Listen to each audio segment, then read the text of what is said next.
So, guys, I want to announce this to everyone that Monica ma'am has a special surprise for all our viewers. She is going to give away 3 books, and that too not any books, but personally signed autograph book. Ladies and gentlemen, today in the House of Finance, we have none other than Monica Hallan ma'am. Now again, अगर आप finance में हो ना, आप stock market में रह चुके हो, तो you don't need any introduction of her. She has been doing journalism about finance. She has been in consulting the government regarding finance, and more importantly, she is always in the news for her brilliant book Let's Talk About Money. तो आज सब बात करने वाले हैं. आप ये सीखोगे आप पैसे का significance क्या होता है, what mistakes do people make, what things can we learn about money, and because money is the first step to go towards stock markets. So today we're going to learn about money.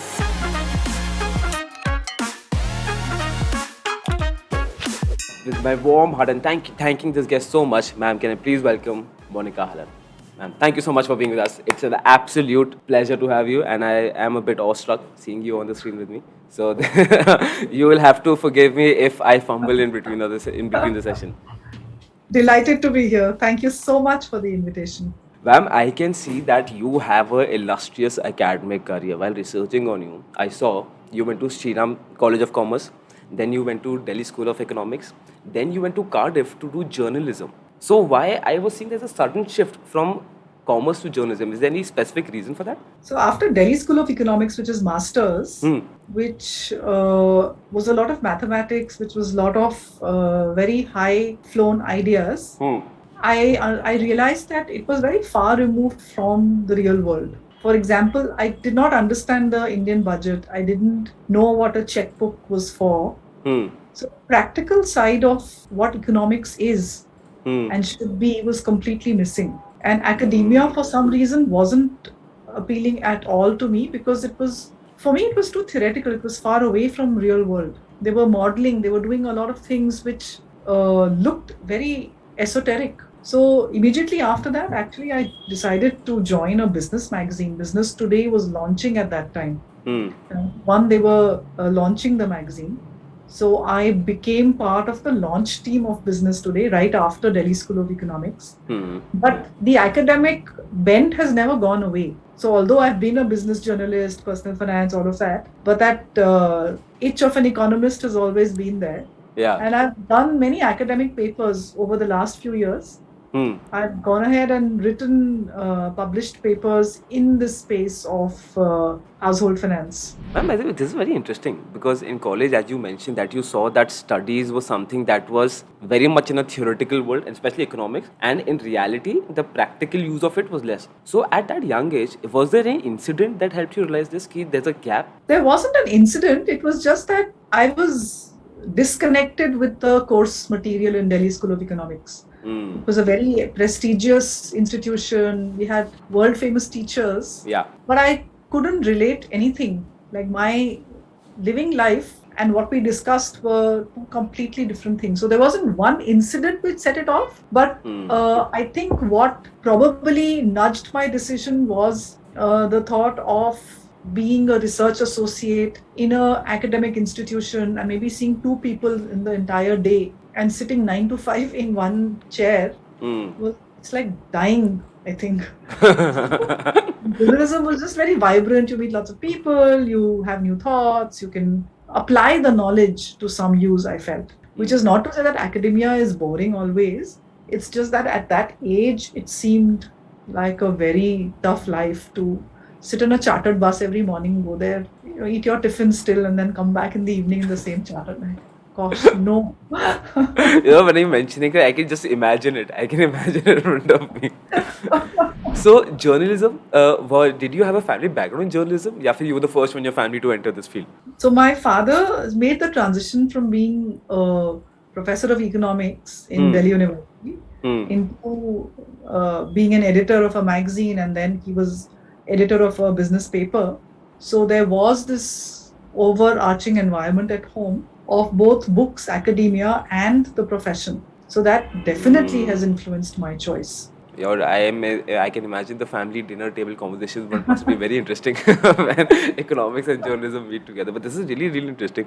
And ma'am, I can see that then you were the editor of Outlook Money. and you were also the consulting editor for Mint, which is, as a person, it seems so interesting. The editor, it's like the Outlook Money. It's been a very relevant magazine for the longest time I can remember. So, ma'am, how is a life of an editor? This is something that I'm very curious to know.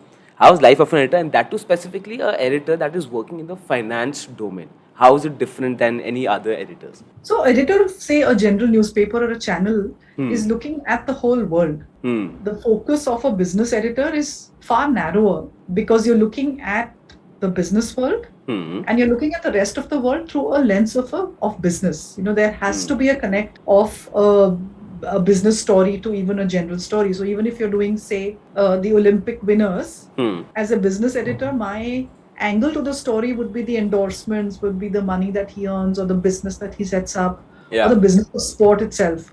So your lens changes from a general story to a specific. And so in that way, your everyday output also changes from a pure political discourse to a more business-oriented discourse. As an editor, essentially there is no off day because whether it's a magazine or a newspaper, and now it's all digital.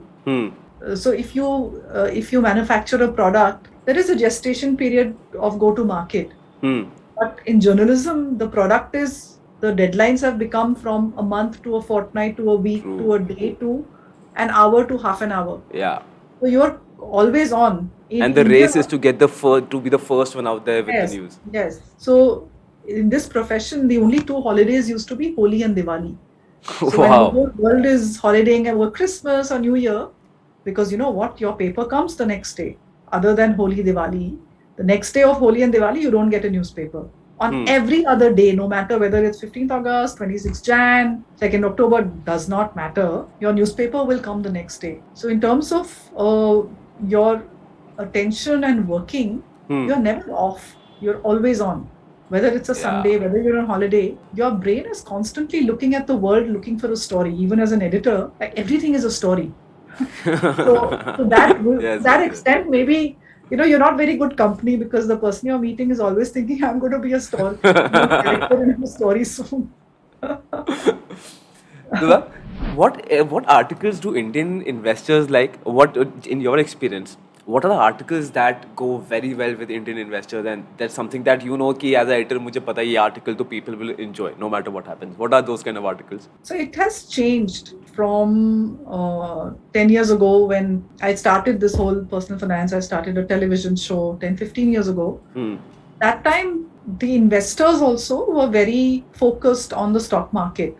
The other financial products like mutual funds, insurance, as a risk aversion product, credit cards, they weren't that prevalent. Which year is this, ma'am? This will be your late 1990s, early 2000s. Yeah. The products had just begun to come. So Outlook Money as a magazine got launched in 98. So remember, 91 India liberalizes. SEBI is set up, NSE comes in, mutual fund regulations are written in 96, banks starts getting privatized around that time. 2000 IRDA allows insurance companies, private sector insurance companies to come. So if you look at the decade of the last decade of 1990s, beginning of the new millennium, that's when the change began to kick in.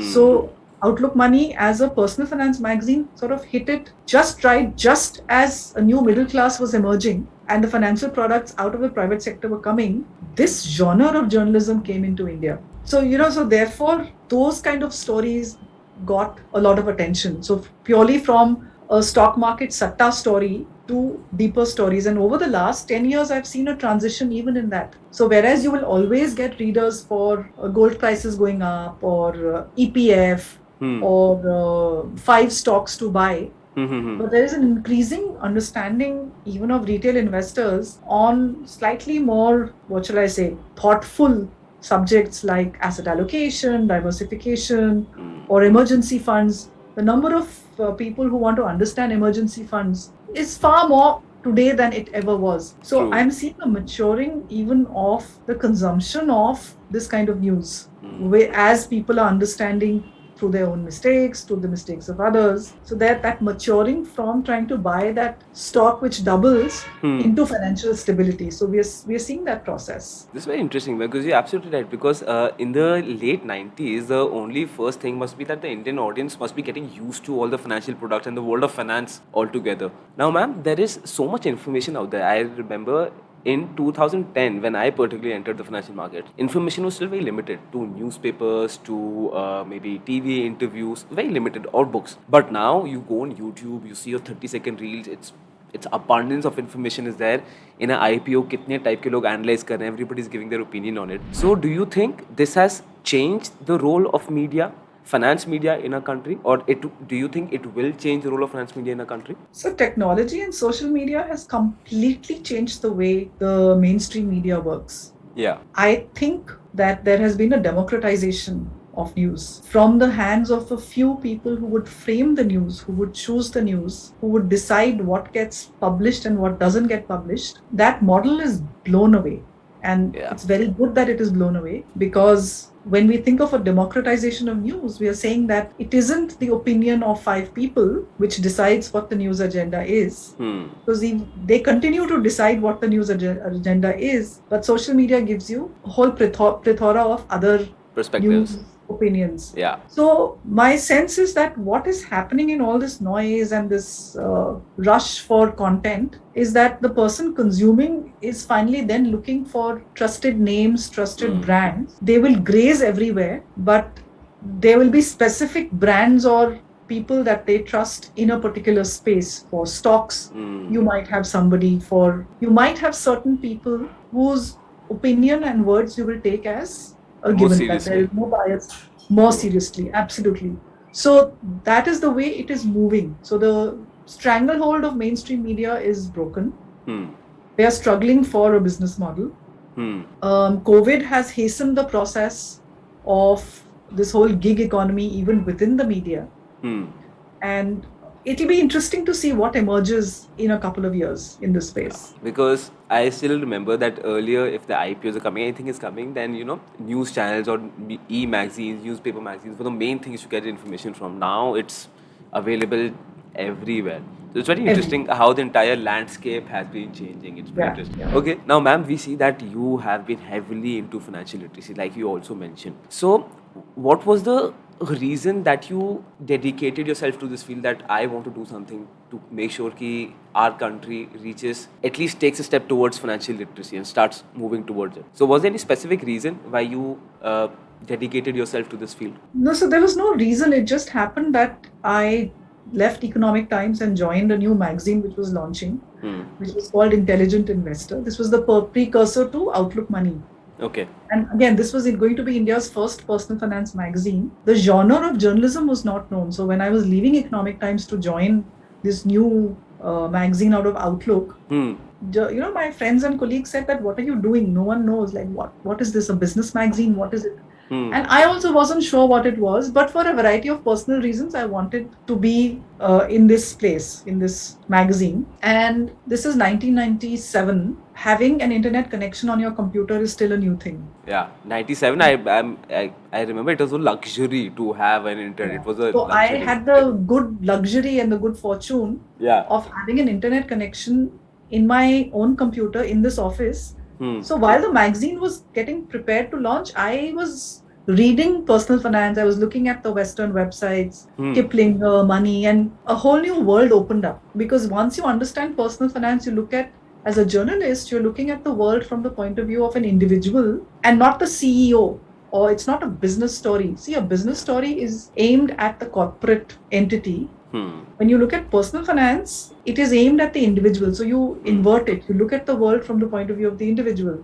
True. So a business story would say real estate is doing great. It's a bull run in real estate. From the point of view of a home buyer, it's a disaster because prices have gone up. Yeah. So if the minute you look at it, or if you say the impact on the individual is very different. So you can say that interest rates are rising, terrible for the industry. But for an FD investor, it's a great thing, right? So when you see the world from the individual's point of view, it's a whole new world. Hmm. I understood that. And then the more I understood financial products, the more I realized that these are invisible products and nobody really knows what they're buying. Regulations are not good. So I think it is a bit mix of, each of us has this little bit of activist in ourselves. We want to make a difference. Yeah.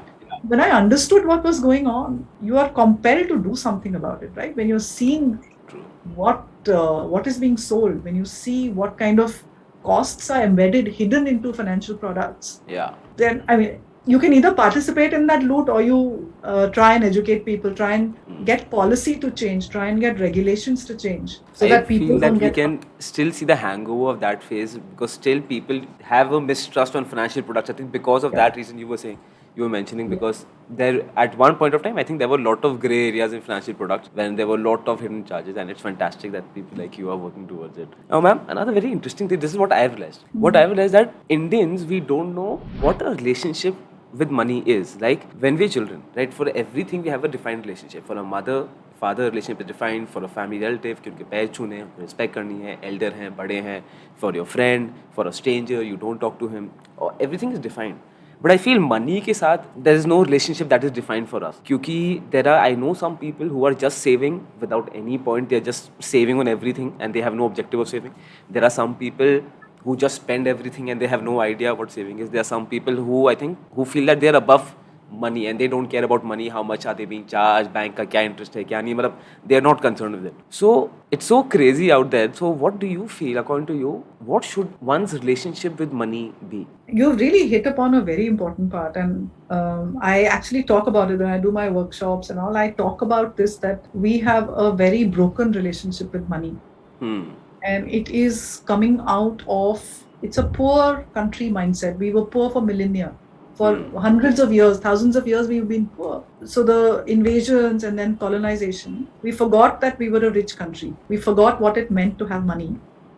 And after independence, that DNA of being colonial servants and poor, it's gone into our psyche. When you have no hope of ever getting rich, and all the rich people are either in positions of power or are corrupt, then your only response is to denigrate money, to say that I'm actually above it. I don't care about money. Filthy rich, haath ka mail. You push it away because you have no hope of ever getting it. So that's been our psyche for hundreds of years. We've had this attitude. But Yeah, I think this is very, very interesting. Yes, please. it's changing, but it's changing. And especially your generation. I mean, a lot of people who've been born in the 1990s have no memories. And my generation has a lot of memories of growing up in the 70s, of being in a socialist country, of standing in line for water, for milk, for all kinds of things. There was one phone in 100 houses. You know, it was a very different India altogether. So your generation probably has no memory of that. So the relationship with money is beginning to change, but we are entrapped by for my generation, our experiences, and for your generation, of your parents' experiences. So there is a guilt about accepting the fact that money is great. I want to have it. I want to be rich, and I'm going to enjoy my money. You know, so this desire for money we are hiding. But I think the time has come. The time has come to accept that money is good. I should have money. Money should not have me. And I'm going to go after money. What is wrong with it? I don't want to break rules. I don't want to break relationships. I don't want to break my body. I don't want to have, but I have no shame in saying that money is good and I'm going to go after it. And I'm seeing this attitude in many, many people. Yeah. That money and good needn't be at opposite sides of the spectrum. Yeah. You can be good and yet have money. This is a very interesting thing because I also feel, ma'am, sometimes it is changing. But as a matter of fact, that if in an Indian society you say कि यार I am passionate for money, मुझे पैसे कमाने में, पैसों के लिए भूखा हूँ, I'm hungry for money, someone else would just consider to be that he is a greedy person, he is not a good person, because I think that is just a perception we have around money कि यार money is evil. I don't know why this happens. Why do you think this is? Why do you think this is that we have such a negative connotation around money? Because of the way that our mindsets work, that only the corrupt can be rich. Only the smuggler can be rich. If you remember all those Amitabh Bachchan movies, Diwar and all. Yeah. Kalapathar. The villain is always super rich, and the actor and the main hero of the film is always comes from a humble and a poor background. हाँ, उसके पास माँ है, उसके पास गाड़ी बंगला और दौलत सब है, but उसके पास माँ है. So Yeah. that this it's a moral reaction Mm. to something that you cannot have. And if so in today's India, if someone is judging you because you want to make money, you should just ask them that if you were in need, then you obviously won't ask me because I will have it and you won't. True. Very true. Very true. Very true. Of course, they're going to come and ask you. But Yeah. you're right. I think the Bollywood films and being filmed such a big cultural thing also for Indians. Yes, I think it deeply. If you think about it deeply can affect, especially that dialogue कि मेरे पास घर है गाड़ी है बंगला है तो क्या हुआ मेरे पास माँ है. So that sets the moral ground in Yeah. terms of money for Indians. Yes. So what you're saying that one should have a relationship that he should acknowledge money and he should be passionate and hungry towards it, right? Yes, there is no shame in it. क्यों करते हैं लक्ष्मी पूजा दिवाली पे हम लोग सब? You're We right. want Lakshmi, we clean our houses. So rest of the year we don't want. Of course we want. We are just hiding that we want money. That's all. We should just come out and say, yes, money is good. It's great. It allows me to have choices. It allows me to get out of toxic relationships. It allows me to get out of toxic offices. It allows me medical care. Imagine if you didn't have money during COVID. I So can't even imagine the situation must we be so should difficult. just accept that money is extremely important. It gives you choices. But as you're saying with the millennials and the Gen Z, I think that acceptance is more becoming Yes. more and more raw Yeah. and more real. They're far more honest about it than our Yeah. generation. We were just stuck in this whole moral quagmire. Yes, yeah, I agree. Okay, ma'am. So, what are the most common mistakes you have seen people making around money? Which you, when you hear these mistakes, you're like, "Yaar, yaar, why Yeah, these no. mistakes?" I think biggest is this buying insurance for investment. I'm just so upset.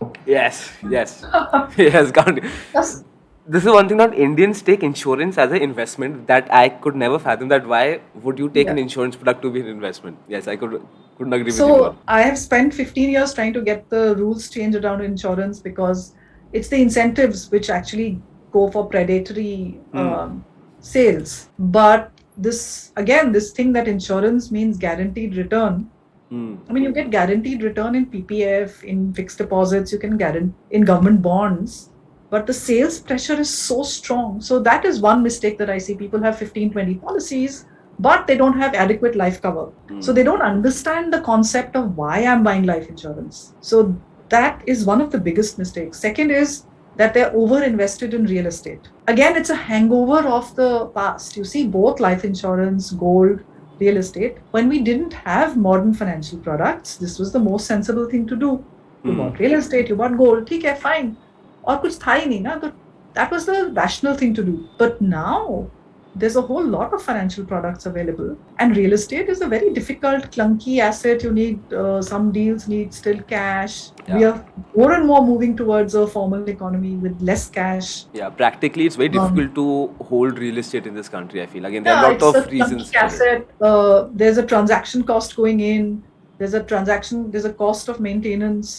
To maintain The the power yields bills, today- NOCs, it's a lot of work. Right. And if you think of your mutual fund portfolio, if you need 2 lakh, you just put in a cell of your entire portfolio, a little fraction, and it's there in your bank the next morning. You know, what can be a better product than something which is liquid? Yeah, So very true. there is this mistake around insurance, around real estate. With gold, I will make a caveat here. For especially women with very little access to modern financial products, and given their position in an average Indian household, even in the rich households, women have very little financial control. For those women, if gold is the only asset they can privately own, there is no shame in it. Yeah. Should the women understand modern financial products, transition is great. But if you can't, then at least have gold. At least have something. Yes. This is one concept I think that my nani explained to me कि a woman's jewelry in an Indian household is the ultimate wealth of that household, because when the crisis like hits the roof, तब होता है जब that asset class, जो jewelry asset class that comes into picture. So that's the woman's wealth. And you're right, I completely agree that till the point if one is not aware about other assets, that's also good. But Right. ma'am, when you talk about real estate, there's a perception like all Indians have, I think in my experience at least, majorly people have, is that real estate में कभी नुकसान नहीं होता, real estate is the best. That too जबकि in reality there have been cases that people have bought flats, people have got any houses under builders after 10 years they've not got it, they've not got the possession. Why do you think that perception is there that people in India just believe कि real estate is the safest investment. यहाँ कभी पैसा गिरता नहीं है. I think it was also that experience, especially of that bull run in real estate 2002, 2003, Yeah. that really gave people the idea that this prices will never fall. But if you now talk to people, so what you're talking of is fraud, where flats don't get built, builders run away, they go to jail, all sorts of things happen to them. Yeah. So that's fraud. But look at people who bought houses, who got them, who lived in them, who invested in them in the year 2008-9. Today, they are sitting on a capital loss post indexation. True. And gross, not even net. I'm not even counting costs of, say, bank interest or maintenance or refurbishment, nothing. On an indexed capital value, you're sitting on a capital loss on real estate in most of the metro cities of India over a 10 to 12 year period. So this image of real estate as a sure shot win has taken a big dent. And now in certain circles, it's become that, oh, real estate is terrible, it can never go up. Again, that's also a very extreme statement. These are cycles. So real estate, because people think it's a long-term investment and it should be, they look at returns in absolute values. 20 lakh became 2 crore, oh my god, but over 30 years, what is my CAGR? You do your CAGR and you're not even counting all the costs. And so it's just this, it's a mental accounting thing that you with your mutual funds, you're looking at NAV every day, and if it slips by half a percentage points, you're panicking. If your house, real estate property had a net asset value, I don't know how you would feel every day about it. Very true. I think this is one of the major reasons why Indians, especially I feel, if they just think in percentile, not in terms of absolute figures, I think half the road of financial literacy is already won. Because in stock markets also, people always calculate the return in absolute figures. Jabki actuality mein what matters is the percentile return that you are getting. 5 lakh ka 10 lakh ho gaya. On what? What is your portfolio return? You've only talked about your winner. What about your losers? Yeah. Over what period is it? I remember there was one case. So this gentleman came to me and he had an investment corpus, a portfolio of 1 lakh rupees. So every month end, he was a trader. He was earning 5 to 6,000. And he's like, "Hey, Harsh, 5 to 6,000, kuch hota nahi hai." I'm like, "You are earning 5 to 6% on a monthly basis. This is not bad by any means. Like, this is supposed to be very, very good." Yeah. So I guess this is one thing that we need to work on definitely. Oh, ma'am, if now the what I feel the problem with people what to have, because the world of finance, it can get confusing, right? If someone is not from the world of finance, there's so many products in mutual funds. The separation of mutual funds is at so many levels. You get new finance products, then there are new insurance products. So I get the plea if someone wants to start. Suppose at the age of 30, somebody wakes up. This is a general thing that ab life mein save karna hai, family planning karni hai, I have to save. And that is the time when he tries to understand the concept of saving and money. It's a complete hailstorm of information and confusion, and he doesn't know what to do. So to that average 30-year-old, what blueprint would you give him to start saving, to make a goal, and how to start understanding these things? What would the blueprint that you would advise someone? That you look at your own situation. Don't look at what's in the market.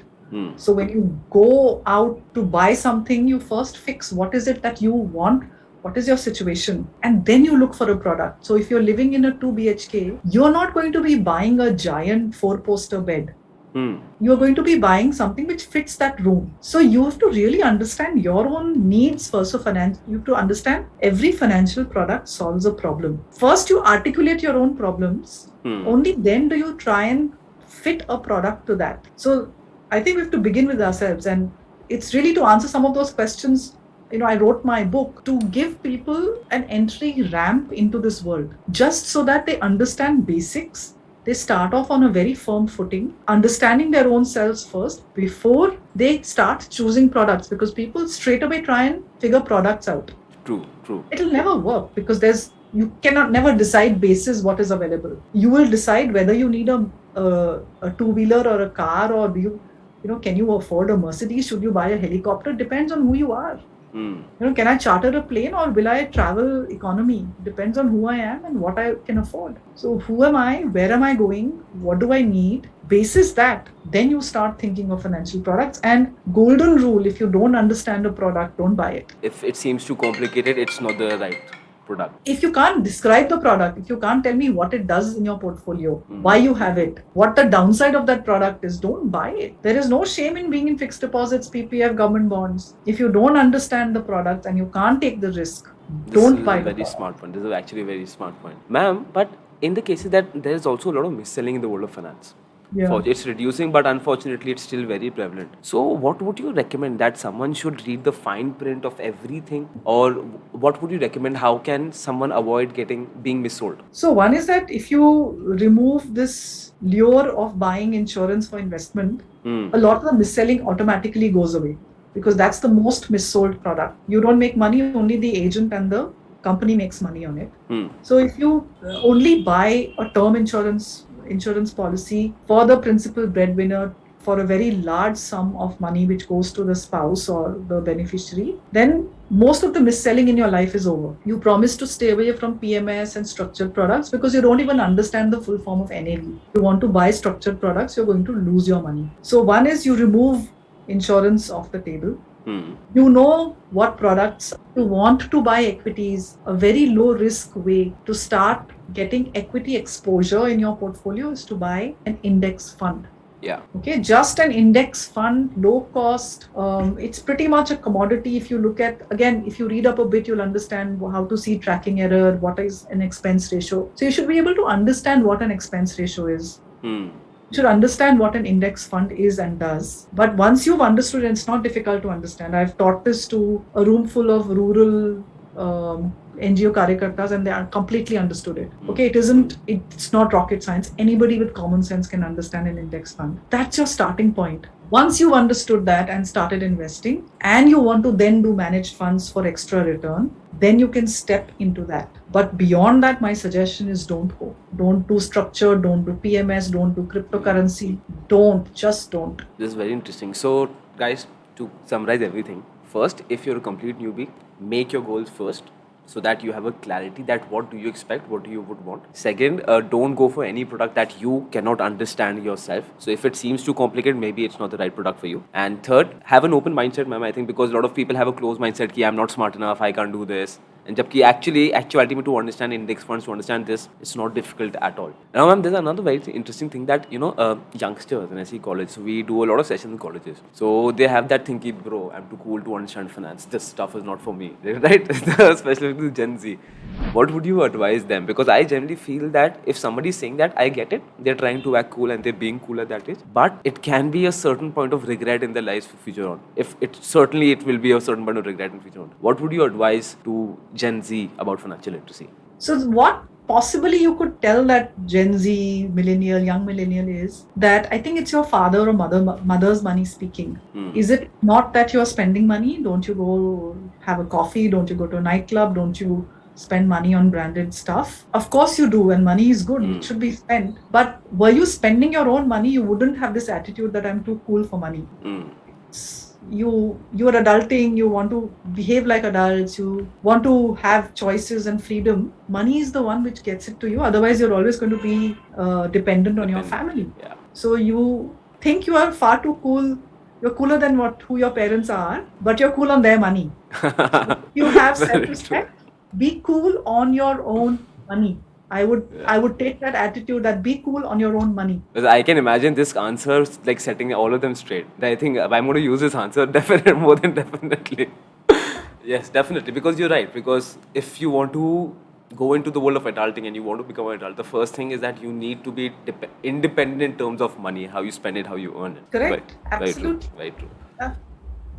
Now, ma'am, when we're talking about independence now, I genuinely feel that if you see the Bangladesh economy, it's doing wonders. And if you see if they maintain their growth rate, I think the day is not far, maybe they can even overtake India. That's a possibility in terms of economic growth. And one of the main key reasons is that women are heavily in their workforces. And when women have the power, they are working, they are saving, they have that literacy, and when a woman is financially literate, the entire family benefits from it. And what we can particularly see in Bangladesh. Now, in India, that is certainly not the reason. I'll tell you why, ma'am.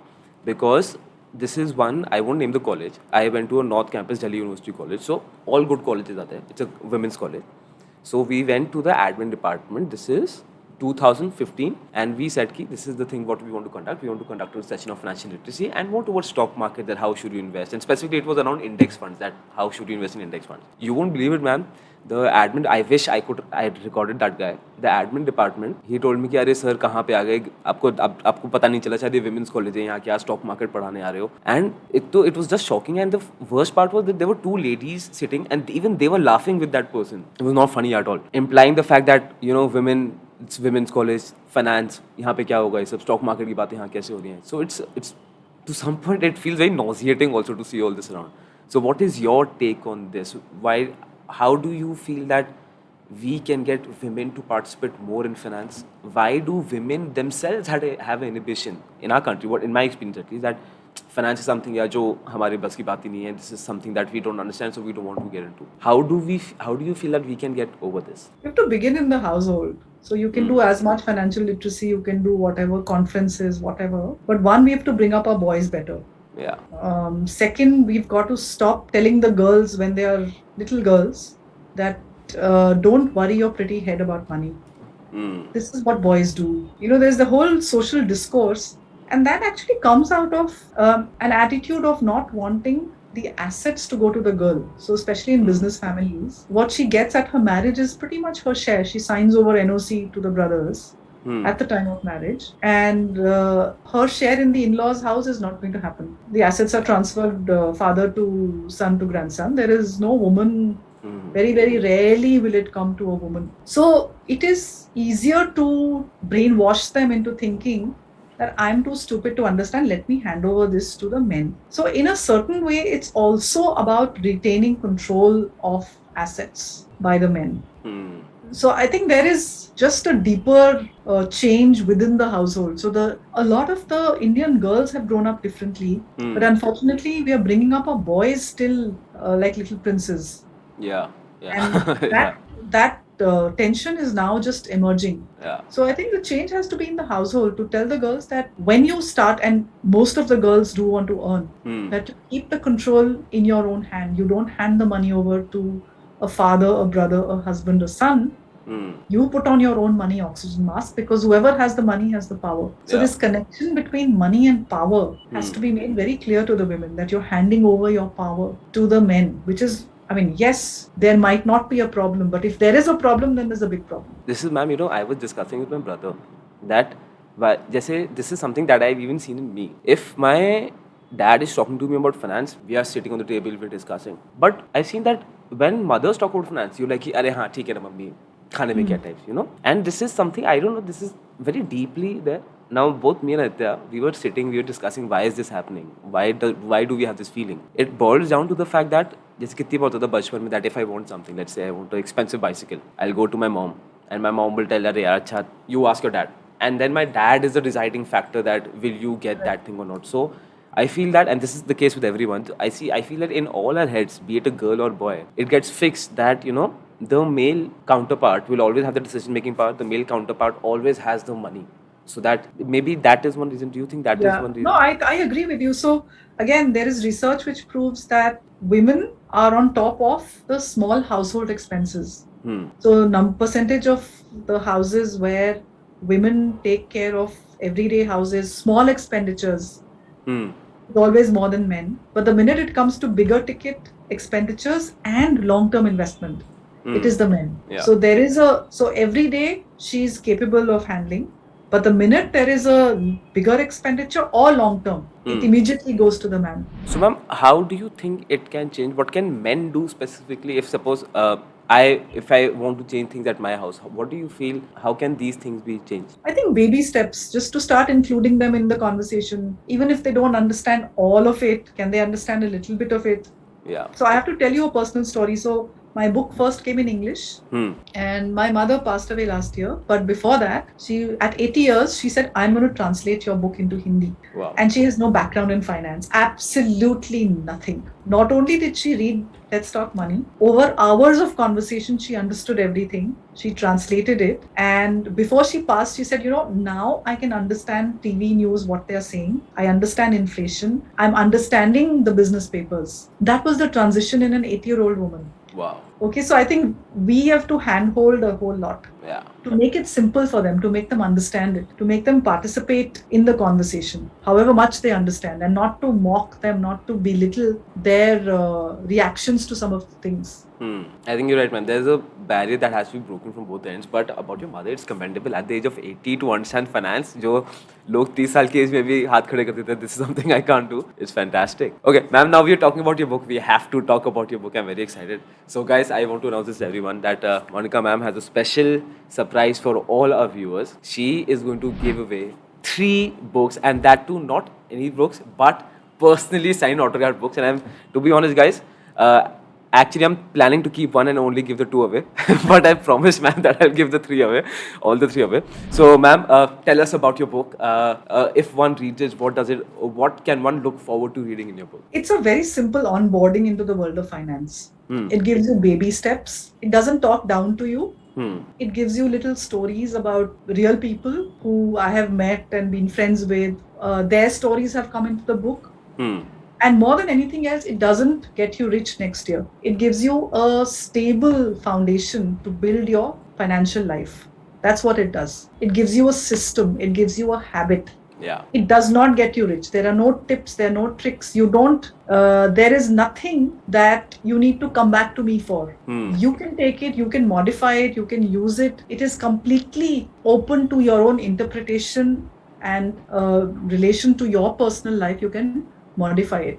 So it's that kind of a book which allows you to read it, absorb it, and then modify it according to your needs. So I'm guessing all your friends first, you in the editor's position, now in the author's position, all your friends are scared that यार ये story तो छपेगी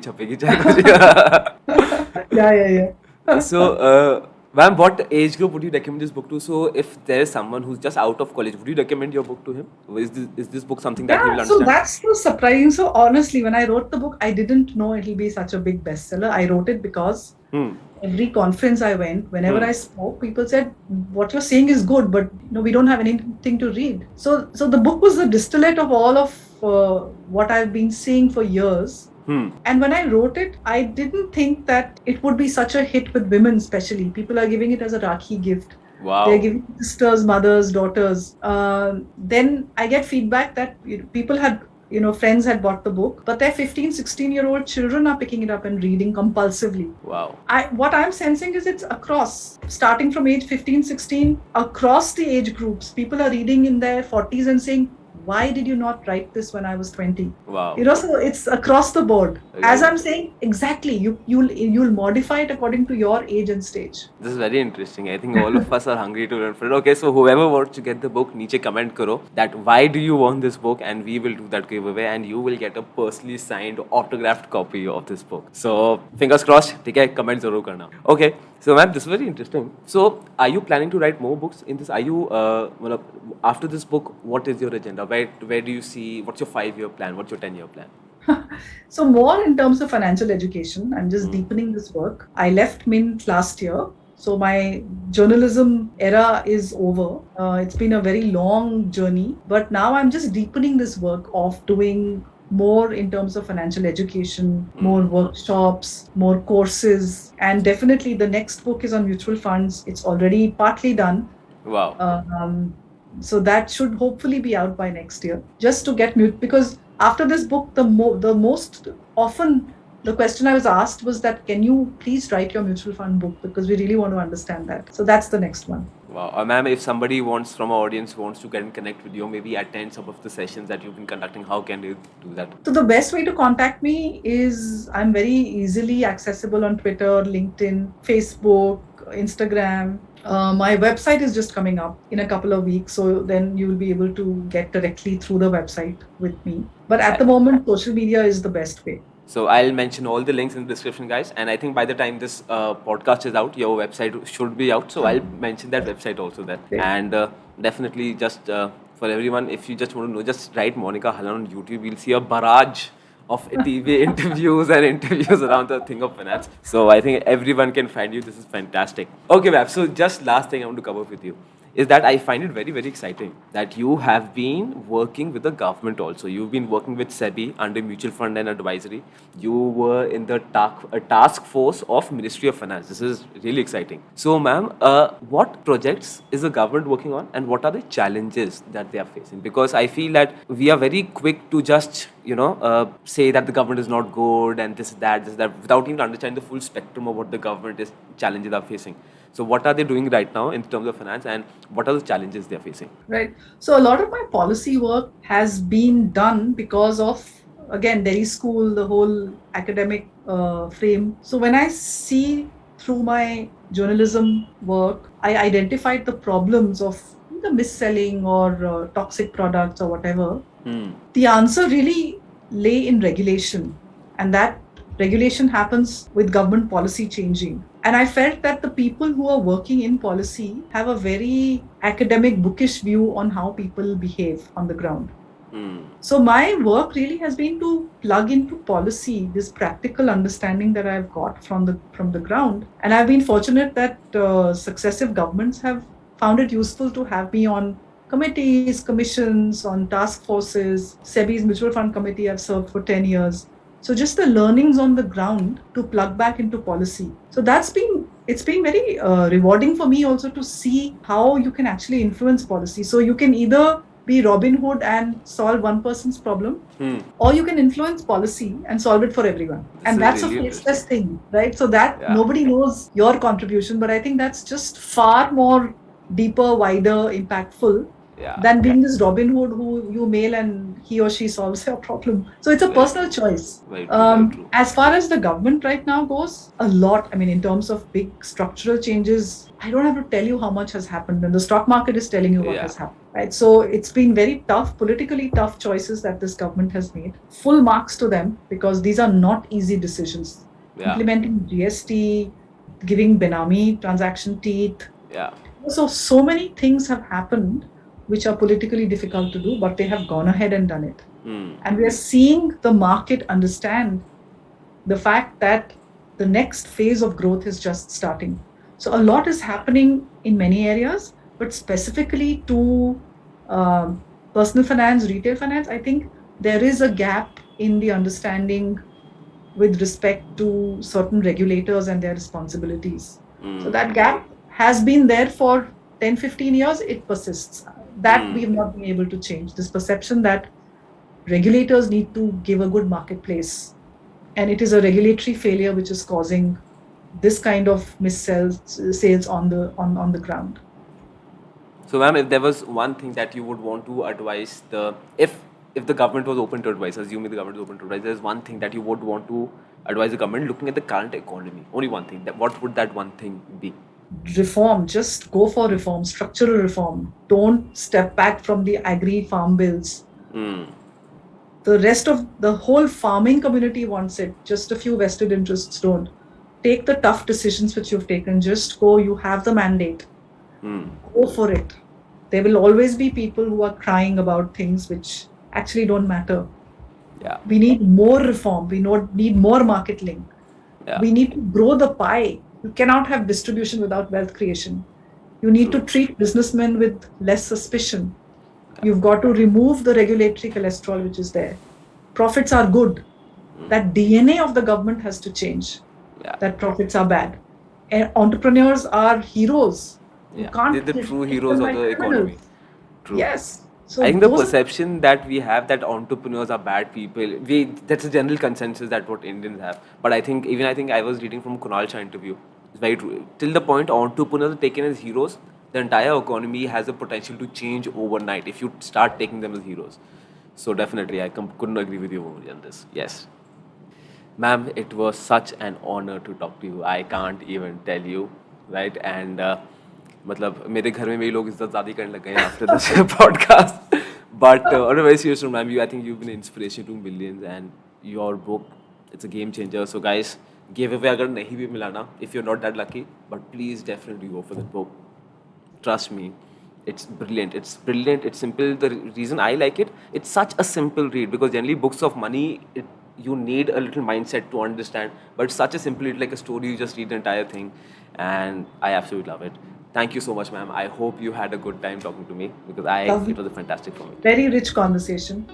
Thank you so much. Wish you all the best. Thank you so much, ma'am.